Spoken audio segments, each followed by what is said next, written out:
你對雙溪的印象是什麼呢？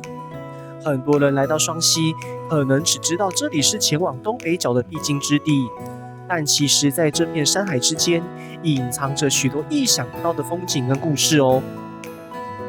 這一集，我們將帶大家環遊整個雙溪，從擁有山林秘境的崩山坑古道出發，欣賞溪流以及森林交織而成的自然美景，接着前往雙溪荷花園，一睹夏季最壯觀的荷花盛開景色，再走進雙溪老街跟傳統市場，看看這座山城昔日繁華的歷史遺跡，最後登上南天宮，用最美的夕陽視角俯瞰整個雙溪。原來雙溪不只是個小山城，更是一個充滿驚喜跟故事的地方。現在就跟着我們一起出發探索雙溪吧。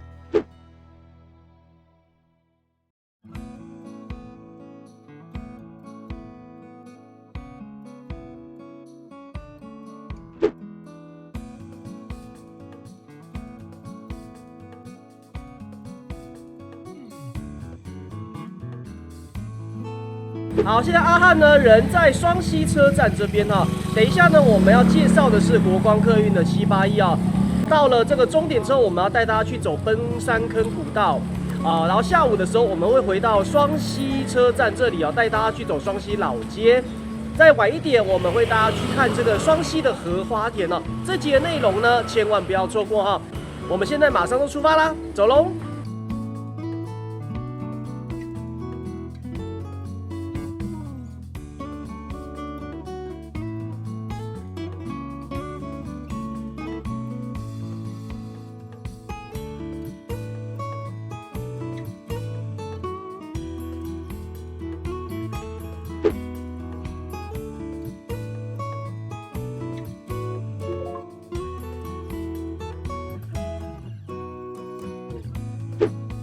阿翰來到雙溪非常多次了，卻沒有好好完整走過雙溪，所以今天就用781這條路線來帶大家環遊雙溪嘍。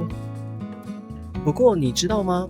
雙溪到乾角這條線最初並不是台汽客運的路線，其實在瑞芳、雙溪、貢寮當時這3個地區的路線是以基隆客運為主，而雙溪到乾角大約是在60年前就有的路線，由基隆客運來營運。至於這條線到底什麼時候開線的，就不得而知了。到了1980年代，因為基隆客運在東北角一帶的路線經營的不是太好，於是雙溪到乾角這條線就由台汽客運接手。1993年，再延伸到內盤山的番次，台北縣升格新北市之後，這些公路客運的路線移撥給新北市管轄，分別號碼是780、781、782 3條線至今。除了780是2段票之外，781、782是1段票。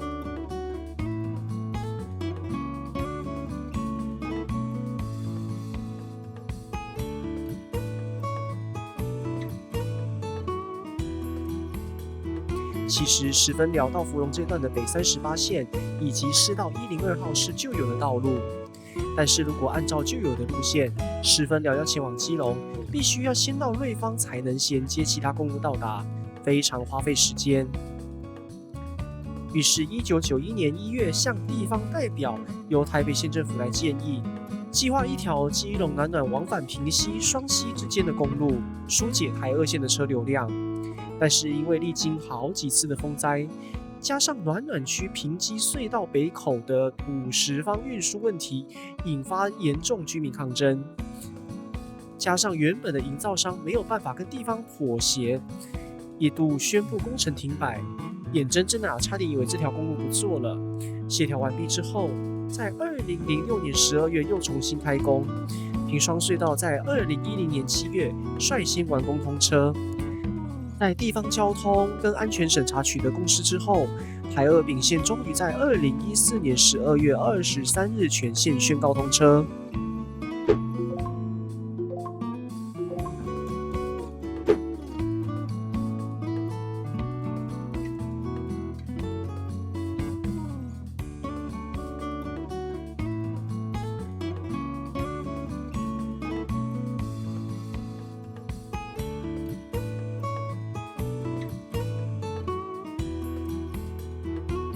我們過了雙溪的荷花池，從灣瓊這一站過後，準備要從這裡轉進去北38線。這條路在日本時代最初是通往內盤山的小路，當時的道路當然沒有像現在這麼好走。直到國民政府時代，才把這條道路逐漸拓寬。接着我們來到乾角地區，也就是現在雙溪區長園里的範圍。眼前這個橋頭社區，過去是內乾角一帶最熱鬧的地方。這裡剛好位在乾角跟太發煤礦的重要節點。在太發煤礦最興盛的年代，附近居民的日常生活幾乎都集中在這裡。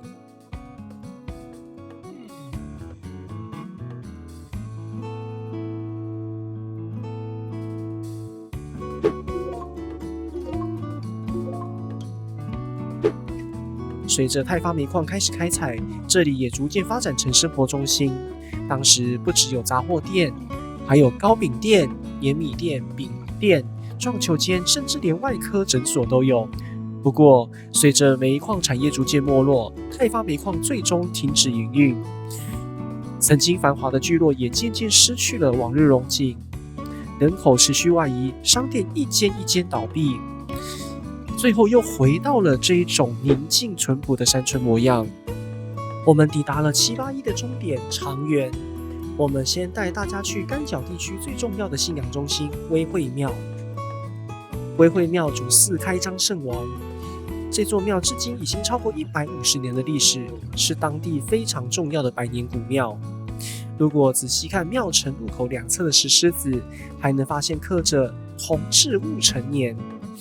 也就是西元1868年的字樣，見證着這座廟宇走過的漫長歲月。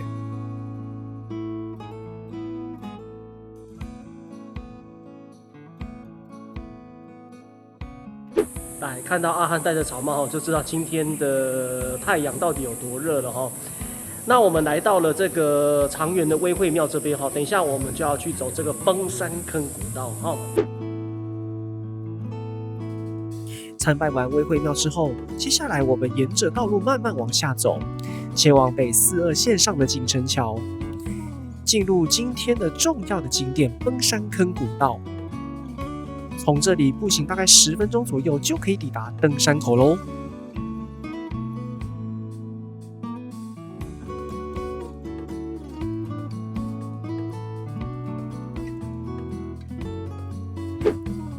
崩山坑古道連接雙溪乾角以及太平地區，早年是兩地居民往來的重要交通要道。這條古道最大的特色就是沿途溪流相伴，山水景色十分優美。有人甚至形容這裡像是隱藏在雙溪山區的人間桃花源，非常值得走上一趟。相信大家都從畫面中看得出來，這條古道都是泥土路面。剛好前2天下過大雨，所以今天的路況有些泥濘。如果大家要來這裡健行，務必要特別注意安全哦。其實這條古道並不難走，坡度算是相當平緩，沒有太多陡峭的路段，只是下雨過後石頭非常容易濕滑，建議每一步都要踩穩再前進。沿途有些路段不時可以看見古老的水泥橋、廢棄的陳家古厝，以及茂密的竹林，充滿濃濃的山林氣息。古道的最高點就位在風口鞍部，從鞍部往下走，還能看見一座造型十分優雅的石砌拱橋。這座拱橋也擁有相當久的歷史。整條古道最後會接上料角坑產業道路，再往太平國小方向前進，就完成整段古道的旅程嘍。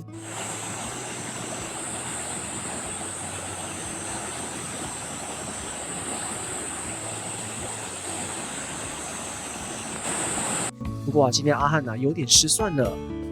爬到一半的時候，剛好遇到準備下山的登山客，詢問之後才知道，如果要一路走到出口接上產業道路，至少要2個小時以上。這樣一來就完全趕不上登了要搭乘的 F815，所以最後只能忍痛決定折返返回長園。真的很抱歉，這次沒有辦法完整帶大家走完崩山坑古道。不過，如果未來大家想要來挑戰的話，建議預留3個半到4個小時的時間，才能悠閒完成的整條路程哦。回到乾角之後，我稍微先休息一下，準備搭乘2點05分的781公車下山。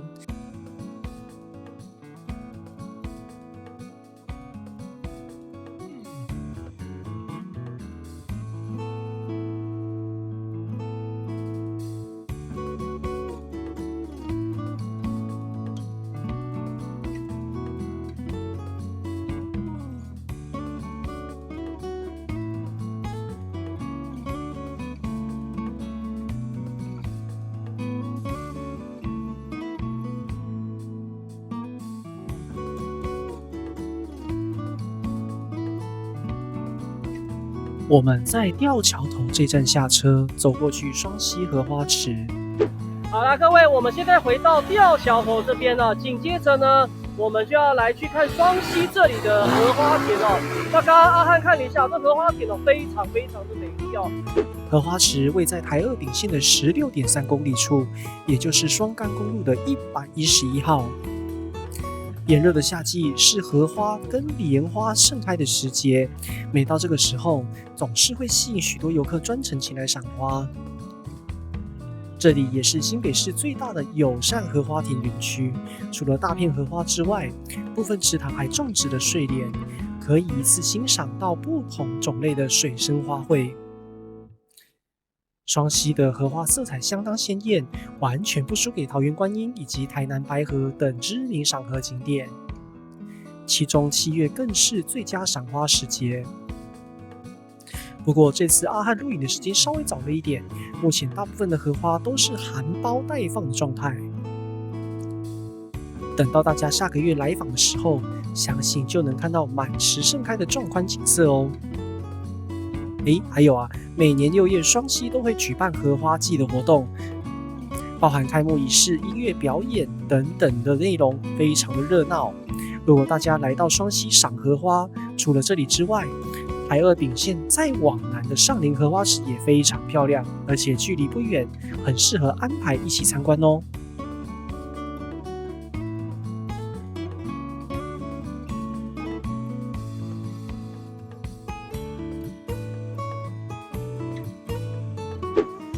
各位，我們現在呢走回到吊橋頭的站牌這邊來。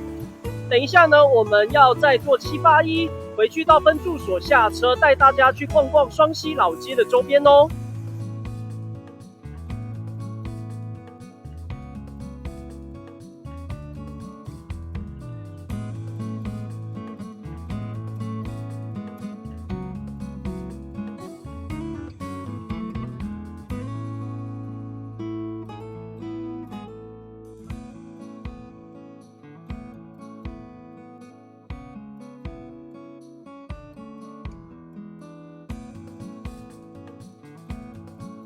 回到市區之後，我們在分駐所這站下車。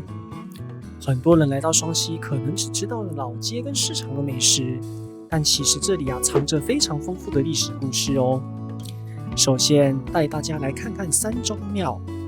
所謂的三忠，指的是南宋末年的3位忠臣文天祥、陸秀夫以及張世傑。這裡也是全台灣唯一主祀這3位歷史人物的廟宇。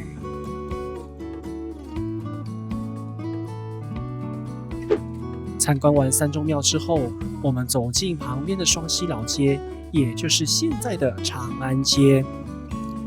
走在老街裡面，可以看到不少保存至今的老建築。其中最有名的歷史店家就是林義和堂中藥店。從創立到現在已經傳承到第4代經營嘍，可以說是雙溪老街的重要代表之一。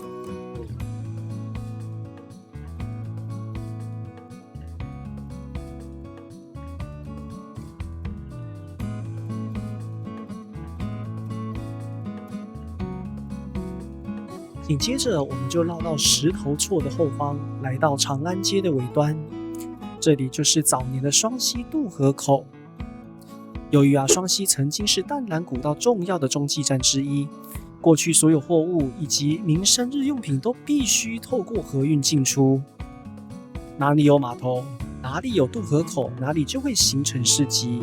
所以當年的長安街可以說是非常熱鬧哦，各式店家都林立在這裡。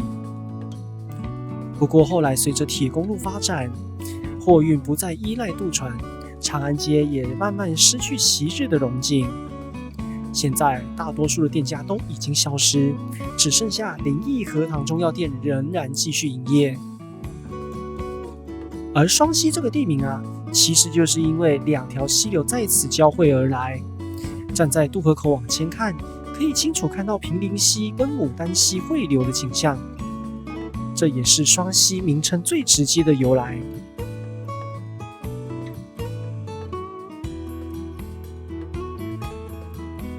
剛剛走完老街，行程還沒有結束哦。大家有沒有發現，以前熱鬧的老街附近，通常都會有戲院存在？東河戲院就是雙溪昔日最繁華時期的重要娛樂中心之一，也是當年2大戲院之一。剛才畫面中，大家應該都有看到，戲院遺址的巷口掛着楊麗花跟許秀年的海報。沒錯，這2位歌仔戲巨星當年都有來到雙溪演出。從這一點啊，就能想象過去的雙溪究竟有多麼的熱鬧繁華。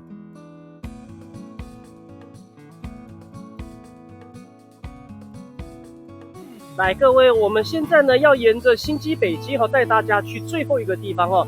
然後在我的前面呢，你會看到為什麼這麼多人在排隊哦？因為前面是有名的海山餅店哈。接下來我們要前往今天的最後一個景點，這個地方還能俯瞰整個雙溪市區的景色，尤其接近傍晚時分，更有機會欣賞到夕陽西下的美麗景觀。這裡就是雙溪南天宮。從雙溪市場或雙溪老街步行過來，大約只需要10分鐘左右。來，各位一般人呢，你如果要來到南天宮這邊的話，你可以從車站旁邊的地下道走上去就可以了。但因為剛剛阿翰呢是在雙溪市場雙溪分駐所那邊，那查了一下，從新基北街走上去會比較近一點，所以阿翰才會選擇往這邊走哦。但如果是你們平常來雙溪想要去南天宮的話，從車站出去右手邊的那個地下道走上去就到了哦。來，各位就是從這個地下道走上來哦。那麼南天宮呢，就在這裡。有看到嗎？哦，其實沒有很遠哦。沿着彩色階梯一路往上走，到達高處之後，就能俯瞰整個雙溪的聚落。南天宮創建於1967年，位於雙溪區新基里的半山腰上面。主祀關聖帝君，至今已經有60年的歷史。而廟中的關聖帝君，則是由蕭溪協天廟分靈而來。